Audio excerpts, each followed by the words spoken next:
Hello students, welcome to Concept Booster class, and today we are here with a very interesting topic of class 8th, and that is combustion. Okay, so before I start with the topic, have a look at these pictures. What is common between them? What you can see? A burning candle, a lighted wood pyre and a LPG gas stove. Okay, so what is common between all of them? Yes, it's burning. They all are actually burning. Okay अब जब ये चीज़ें burn हो रही है तो आपको क्या चीज़ और दिख रही होगी? In all of this heat and light are produced, है ना. आप इनको टच कर पाओगे क्या? नहीं करेंगे, बिकॉज बहुत गर्म होते हैं और लाइट भी प्रोड्यूस होते हैं. कैंडल हम इसीलिए तो बर्न करते हैं कई बार, लाइट के लिए, इजंट इट. सो बर्निंग तो हो ही रही है, साथ में हीट और लाइट भी ऐसी चीज़ है जो इन सब में कॉमन है. तो आज जब हम साइंस का टॉपिक पढ़ रहे हैं, we will be connecting this burning to science. Okay, तो साइंस में कनेक्ट करने के लिए हम क्या करेंगे? देखो, generally people will say burning only, but as a science student what we will say that during burning a chemical reaction is taking place. Okay, जब भी कोई चीज़ जल रही होती है एक्चुअली में केमिकल प्रोसेस चल रहा होता है. और आपको भी पता होगा, ये हमने पहले भी पढ़ा है कि बर्निंग के लिए हमें किसकी ज़रूरत होती है? यस, एयर की. Okay, to be specific oxygen की. तो बर्निंग एक्चुअली में केमिकल रिएक्शन है या केमिकल प्रोसेस है जिसमें केमिकल रिएक्शन चल रहा होता है. किसके साथ? ऑक्सीजन के साथ. किसका? जो भी सब्सटेंस बर्न हो रहा है उसका. ठीक है, तो इस तरह से हमारी डेफिनेशन बन जाएगी कंबशन की. तो डेफिनेशन याद करने में बहुत इजी है, आपको बस ये समझना है कि ये केमिकल रिएक्शन है जिसमें वो जो सब्सटेंस है वो एक्चुअली में रिएक्ट कर रहा है ऑक्सीजन के साथ. और हमें ये पता ही है कि जब भी कोई चीज़ बर्न होती है तो हीट और लाइट प्रोड्यूस होती ही है. हीट की वजह से ही तो हम उसको टच नहीं कर पाते. ठीक है, so what is the definition for combustion? It is a chemical process in which a substance reacts with oxygen. Okay, remember this, in which a substance reacts with oxygen to give off heat. Reacts with oxygen to give off heat. Okay, light भी लिख सकते हो, it will not be wrong, but हमारा stress mainly जो है वो है heat पे है. ओके, तो कंबशन के बारे में आप समझ गए होंगे. तो जब भी कहीं पे बर्निंग हो रही होगी, you will learn this, as you have learned this term, you will be knowing that a chemical process of combustion is taking place, जिसमें रिएक्शन हो रहा होता है. अब इसमें एक combustion में कुछ terms होते हैं जो आपको समझने में थोड़े मुश्किल लगेंगे, लेकिन अगर आप ये वीडियो अच्छे से देखते हैं और पूरा देखते हैं तो आपको ये सारे terms बहुत ईजी हो जाएंगे समझने के लिए और आप आराम से उनको आंसर कर पाएंगे. ओके, तो कंबशन से रिलेटेड जो टर्म्स हैं हम वो भी पढ़ेंगे, and we will also learn the types of combustion. Okay, so what are the other terms related to combustion? The first term which will come in to your mind is fuel. What is fuel? ये जो substance है ना जिसकी हम बात कर रहे हैं, जैसे ये कैंडल हो गया जिसमें वैक्स है, वुड हो गया, या एलपीजी है जो गैस स्टोव में बर्न हो रही है, ये सभी जो सब्सटेंस है जिनका कंबशन हो रहा है, इन सब्सटेंस को हम कहते हैं fuel. Okay, the substances which undergo combustion will be called as fuels. Okay, so क्या सभी कंबशन वाली चीज़ों को हम फ्यूल कहते हैं? क्योंकि जब हम लोग जनरली डेली लाइफ में हम बोलते हैं फ्यूल, हम सब चीज़ों के लिए फ्यूल वर्ड यूज़ नहीं करते. हम फ्यूल यूज़ करते हैं पेट्रोल के लिए, डीजल के लिए, केरोसिन के लिए. तो इसीलिए हम एक्चुअली में जब हम फ्यूल कह रहे होते हैं ना डेली लाइफ में, we are actually talking about a good fuel. ठीक है, गुड फ्यूल के क्या कैरेक्टरिस्टिक्स होते हैं वो भी हम समझेंगे, लेकिन बाद में. पहले हम कंबशन को अच्छे से समझ लेते हैं. ओके, तो कंबशन ऑफ फ्यूल आपको समझ में आ गया होगा. अब इससे रिलेटेड एक और इम्पॉर्टेंट टर्म है, वो है combustible and non combustible substances. Okay, तो ये कंबस्टिबल नॉन कंबस्टिबल क्या होता है? कंबस्टिबल वो सब्सटेंसेस हैं जो बर्न हो सकते हैं.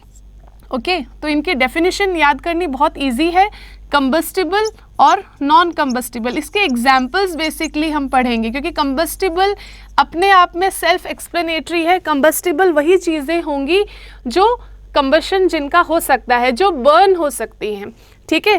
तो कंबस्टिबल के एग्जाम्पल्स आप क्या क्या बताएंगे मुझे? हाँ, अभी अभी हमने बोले ही थे, क्या क्या हो गए फ्यूल्स जो हमने अभी बात किए थे डेली लाइफ वाले, जैसे पेट्रोल हो गया, डीजल हो गया, ओके, वुड इनफैक्ट, ठीक है। आपको पता है हमारा जो फूड है ना, जो हम खाना खाते हैं, that food is also a fuel for our body. Why? Yes, in respiration जो हमारा डाइजेस्टेड फूड है वही तो एनर्जी में कन्वर्ट होता है। रेस्पिरेशन में डाइजेस्टेड फूड ऑक्सीजन के साथ रिएक्ट करता है and lots of energy is produced. वही एनर्जी हमें जो हम डेली प्रोसेस जो भी एक्टिविटीज़ करते हैं उसमें हेल्प करती है। तो that food also acts as a fuel for our body. Okay, तो जो भी चीज़ें आप कंबस्टिबल कहलाएंगी वो सभी चीज़ें बर्न हो सकती हैं। ओके, पेपर आ गया इसमें। और नॉन कंबस्टिबल के एग्जांपल्स क्या देंगे आप? नॉन कंबस्टिबल में वो चीज़ें आ जाएंगी जो बर्न नहीं हो सकती, जैसे कि स्टोन बर्न नहीं होता, वाटर बर्न नहीं होता, ग्लास बर्न नहीं होता। तो ये जो भी चीज़ें हैं जो बर्न नहीं होती हैं उनको हम कहेंगे नॉन कंबस्टिबल। ओके, अब अगर मैं बात करूं कंबस्टिबल चीज़ों की, ओके, तो कंबस्टिबल चीज़ें क्या सभी एक ही तरह से बर्न हो जाती हैं? फॉर एग्जाम्पल देखिए, अगर आपको एक कैंडल को जलाना है, you want to light a candle, so a lighted match stick would be enough. आप एक मैच स्टिक लेकर आइए और कैंडल के पास, the candle will start burning. आपको एलपीजी गैस स्टोव बर्न करना है, so you will bring a lighter and you'll ignite, and with the spark the LPG gas stove will start, the LPG in the gas stove will start burning. But wood क्या उतनी आसानी से जल पाता है? Would को जलाना क्या उतना आसान है? नहीं ना, आपको उसमें या थोड़ा केरोसिन डालना पड़ेगा, या आपको छोटे पीसेस ऑफ पेपर डालने पड़ेंगे, या ट्विग्स या ड्राई लीव्स वगैरह डालनी पड़ेंगी, देन इट विल बर्न। तो आप ये देख रहे हैं कि सभी चीज़ें एक ही टेम्परेचर पे या एकदम से बर्न नहीं होती। तो एक इम्पॉर्टेंट टर्म और आ जाता है रिलेटेड टू कंबशन, जो हमें ये बताता है कि कोई भी चीज़ कब फायर कैच करेगी और when the process of combustion will start. तो वो जो टर्म है that is ignition temperature. Okay, ignition temperature. What is ignition temperature? ये वो टेम्परेचर है, या फिर आप बोल सकते हैं लोएस्ट टेम्परेचर है, जिस पे कोई भी सब्सटेंस कंबशन स्टार्ट कर देता है। और you can easily say that the lowest temperature at which a substance catches fire. Okay, so what is its definition? It is the lowest temperature. Okay, it is the lowest temperature. ठीक है, मतलब इसके ऊपर अगर temperature होगा तो भी वो फायर कैच कर लेगा। ये टर्म्स मैं आपको क्यों बता रही हूँ? क्योंकि ये टर्म्स थोड़े से डिफ़िकल्ट हैं समझने के लिए और बाद में ये आपस में क्लैश कर जाते हैं, इसीलिए मैं आपको बोलूँ इसको ध्यान से सुनिए और पूरा वीडियो अच्छे से देखना और समझना, फिर आपको ये कन्फ्यूजन बिल्कुल भी नहीं रहेगा। ठीक है, इग्निशन टेम्परेचर लोएस्ट टेम्परेचर है जिस पे, ठीक है, eight which a substance catches fire. Okay, तो जैसे फॉर एग्जाम्पल आप बोल सकते हो वुड वुड को बर्न करने के लिए कितना टाइम लगता है, पेपर कितना जल्दी फायर कैच कर लेता है। केरोसिन या पेट्रोल की अगर हम बात करें तो वो भी बहुत जल्दी फायर कैच कर लेते हैं। तो इन्हीं सब्सटेंसेस के लिए जो इजीली फायर कैच कर लेते हैं, एक और टर्म आ जाता है इसी टॉपिक में, और उस टर्म का नाम है inflammable substances. Okay, the name is inflammable substances.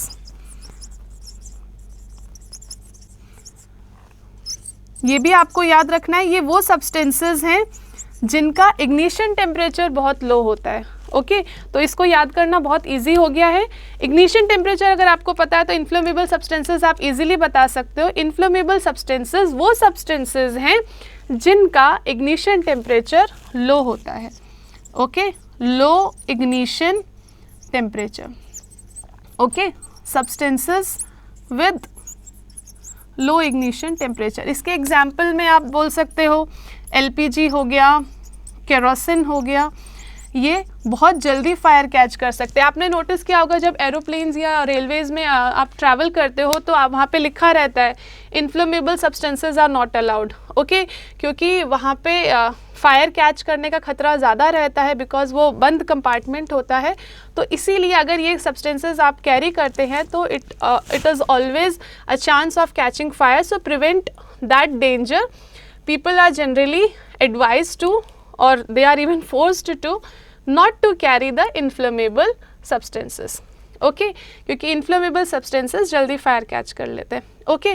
अब जब हम फायर की बात ही कर रहे हैं तो आपको पता है कि फायर कुछ केसेस में हमारे लिए यूज़फुल है।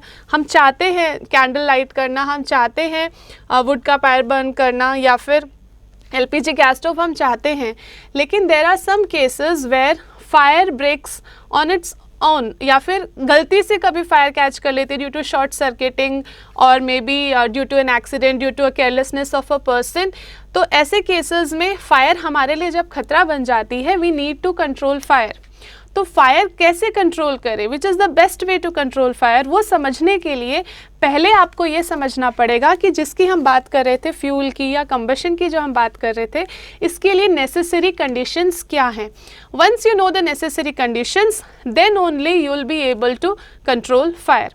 तो अभी जो नेक्स्ट हम चीज़ समझने वाले हैं वो है नेसेसरी कंडीशंस। तो ये जो नेसेसरी कंडीशंस हैं वो क्या हैं, ये आप समझ जाओगे, then you will know how to control fire, ठीक है। Necessary conditions for combustion, okay.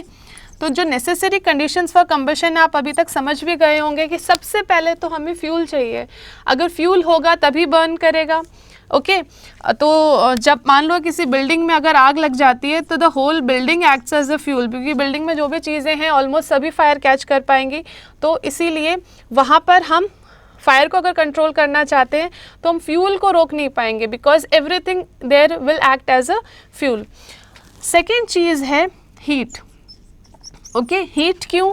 क्योंकि जब हीट होगी तभी इग्निशन टेम्परेचर आएगा, और इग्निशन टेम्परेचर लाने के लिए हीट चाहिए होगी, ठीक है। जब हम लोग LPG गैस स्टोव को लाइटर से जब लाइट करते हैं, एक्चुअली हम क्या प्रोवाइड कर रहे हैं, हम हीट प्रोवाइड कर रहे हैं। फ्यूल तो पहले से ही था, वी आर प्रोवाइडिंग हीट। यहाँ पर भी अगर आप मैच स्टिक या किसी चीज़ से बर्न कर रहे हो, you are providing heat. Heat से इग्निशन टेम्परेचर आ जाता है, और इग्निशन टेम्परेचर जब आ जाएगा तब वो चीज़ फायर कैच कर लेगी। और तीसरी चीज़ आपको पता ही है, क्योंकि हमने स्टार्टिंग में यही डिस्कस किया था, दैट इज़ ऑक्सीजन, ओके। और you can also say air, okay. तो ये तीन चीज़ें हैं जो ज़रूरी हैं फायर के लिए या फॉर कंबशन के लिए। तो अगर बच्चों आपसे क्वेश्चन पूछा जाता है कि फायर को कैसे कंट्रोल किया जा सकता है, तो ये तीन पॉइंट्स आप माइंड में रखिए, फ्यूल, हीट और एयर या ऑक्सीजन। क्योंकि देखो जब कोई कहीं पे आग लगती है तो फ्यूल ऑलरेडी रहता है, तो हमें क्या करना है, या तो हमें हीट कम करनी है या तो हमें ऑक्सीजन से कांटेक्ट हटाना है। इसीलिए आपने नोटिस किया होगा कि जब किसी पर्सन को फायर कैच कर लेता है तो उस पर्सन को एक ब्लैंकेट से कवर कर दिया जाता है। So why are we covering the person with a blanket? Why? Because blanket क्या करता है, ऑक्सीजन या एयर का कॉन्टैक्ट हटा देता है, ठीक है। एयर या ऑक्सीजन वहाँ तक नहीं पहुँचेगा तो definitely the fire will extinguish, okay. दूसरी चीज़ है हीट। आपने नोटिस किया होगा ज़्यादा केसेस में जब फायर होती है उधर पे वाटर डाला जाता है, ठीक है। वाटर, जो फायरमैन होते, they bring a vehicle in which there is a water tank, और एक होज से बहुत प्रेशर में पानी स्प्रिंकल किया जाता है, क्योंकि वाटर क्या करता है, वाटर हीट एब्जॉर्ब कर लेता है। वाटर हीट एब्जॉर्ब कर लेगा तो जो फ्यूल है ना उसका इग्निशन टेम्परेचर नहीं पहुंचेगा, और जब उसके इग्निशन टेम्परेचर जितनी हीट नहीं मिलेगी तो ऑटोमेटिकली फायर बुझ जाएगा, ओके। तो जनरली हम ये दो चीज़ें करते हैं, हम या तो हीट कम करने की कोशिश करते हैं बाय स्प्रिंकलिंग वाटर, और we try to break the contact of the fuel with oxygen, ठीक है। अब एक चीज़ और है बच्चों, बहुत इम्पॉर्टेंट है ये, कि डीजल या पेट्रोल, इनकी वजह से जब फायर कैच होती है या इन पे जब आग लगी होती है, हम जनरली वाटर अवॉइड करते हैं, we don't use water, okay. Why? Because there is a concept which you might be knowing, वो ये है कि जो ऑयल होता है ना उसकी डेंसिटी वाटर से कम है। तो अगर आप वाटर डालते हो ऑयल वाली फायर पे तो ऑयल तो वाटर से लाइट है, तो ऑयल वापस ऊपर आ जाएगा, और ऑयल वापस ऊपर आ जाएगा तो ऑक्सीजन का कांटेक्ट हटा क्या? नहीं हटा। इसीलिए बच्चों अगर याद रखना, अगर आपसे पूछते हैं कि केरोसिन या ऑयल की जो फायर होती है क्या हम उसको वाटर से रोक सकते हैं हीट कम करने के लिए, so your answer is no, क्योंकि केरोसिन वाली जो फायर होती है उसको हम रोक सकते हैं बाय कार्बन डाइऑक्साइड। ओके, तो जो ये केरोसिन या ऑयल वाली फायर है बेसिकली इसको कंट्रोल किया जाता है कार्बन डाइऑक्साइड से। अगर आपको केरोसिन वाली फायर को रोकना है then we will use carbon dioxide. Why? Because this carbon dioxide has lower density than oxygen. तो वो उस फ्यूल को कार्बन डाइऑक्साइड एक ब्लैंकेट की तरह कवर कर लेगी। तो जो ये केरोसिन ऑयल वाली फायर होगी ना उसको कार्बन डाइऑक्साइड पूरी तरह से कवर कर लेगी, और कार्बन डाइऑक्साइड अगर कवर कर लेगी तो उसका कॉन्टैक्ट कम हो जाएगा या हट जाएगा विद ऑक्सीजन, और ऑक्सीजन से जब उस फायर का कांटेक्ट हटेगा then what will happen? Fire will extinguish. वही हम चाहते थे। एक चीज़ और है बच्चों, इलेक्ट्रिकल इक्विपमेंट्स पे जब फायर होती है उसमें भी हम वाटर यूज़ नहीं करते हैं। ओके, तो एक चीज़ आपको और याद रखनी है कि जो वाटर है वो नहीं यूज़ किया जाता फॉर इलेक्ट्रिकल इक्विपमेंट्स। ठीक है, इलेक्ट्रिकल डिवाइसेस की जो फायर होती है उसमें वाटर यूज़ नहीं किया जा सकता, वहाँ पर भी हम CO2 को ही यूज़ करते हैं। वहाँ पर ये रीज़न है कि इलेक्ट्रिकल डिवाइसेस में अगर आप वाटर स्प्रिंकल करते हो देन आपको पता है water is a good conductor of electricity. तो जो फायरमैन है they can catch fire because उनको करंट लग सकता है, ठीक है ना, they can get electric shock because water उनसे करंट को पास कर देगा and it will reach the fireman also. Okay, और इसमें एक चीज़ और है, जो डिवाइस है वो भी पानी से ख़राब हो सकती है, इसीलिए इलेक्ट्रिकल डिवाइसेस की जो फायर होती है उस पर वाटर यूज़ नहीं किया जा सकता, तो वहाँ पर भी CO2 यूज़ होता है। इसीलिए आपने देखा होगा बच्चों जो फायर एक्सटिंग्विशिंग के जो सिलेंडर्स होते हैं ना जनरली वो कार्बन डाइऑक्साइड के होते हैं। ओके, क्योंकि carbon dioxide is a good option than water because it covers the fire. ठीक है, फायर को वो कवर कर लेगा और ऑक्सीजन से कॉन्टैक्ट हट जाएगा। ओके, CO2 के अलावा वाटर के अलावा सैंड भी यूज़ करते हैं लोग, क्योंकि सैंड भी अगर डालते हैं sand will also break the contact with oxygen. तो अगर आपसे पूछते हैं कि फायर को कैसे कंट्रोल कर सकते हैं तो you have to say that we have to break its contact with oxygen और we have to reduce its temperature, that is we have to control the heat. Okay, तो अब जब आपने ये समझ लिया है, now we are coming to the one most important topic in combustion, that is types of combustion. तो चलिए हम समझते हैं टाइप्स ऑफ कंबशन। ओके,